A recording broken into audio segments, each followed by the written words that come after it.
ఇంద్రకీలాద్రి దుర్గమ్మ అమ్మవారిని deputy speaker Raghuram Krishnamraju దర్శించుకున్నారు. అధికారులు ఆలయ మర్యాదలతో ఆయనకు స్వాగతం పలికి దర్శన ఏర్పాట్లు చేశారు. అన్నపూర్ణాదేవి అలంకరణలో ఉన్న అమ్మవారిని దర్శించుకోవడం అదృష్టంగా ఉందన్నారు.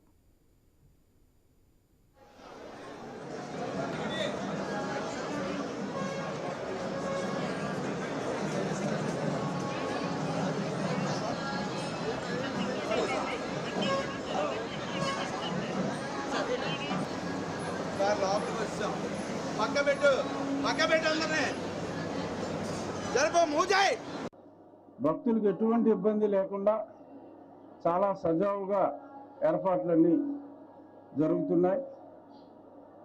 చాలామంది భక్తులతో కూడా క్యూ లైన్లో మాట్లాడటం జరిగింది. ఈ సంవత్సరం ఏర్పాట్లకు ప్రజలు భక్తులు చాలా సంతోషంగా ఉన్నారు. ఇలాగే ఈ నవరాత్రులు దశమి ప్రశాంతంగా భక్తులందరూ అమ్మవారి దర్శనం చేసుకోవాలని, అలాగే విజయవాడ ఉత్సవం కూడా అమ్మవారి దయతో విజయవంతం కావాలని, మరిన్ని ఉత్సవాలు వైభవాలు విజయవాడ ఈ అమరావతి ప్రాంగణంలో జరగాలని, ఆంధ్రప్రదేశ్ సర్వతోముఖాభివృద్ధి చెందాలని అమ్మవారిని ప్రార్థించుకోవటం జరిగింది. ధన్యవాదాలు.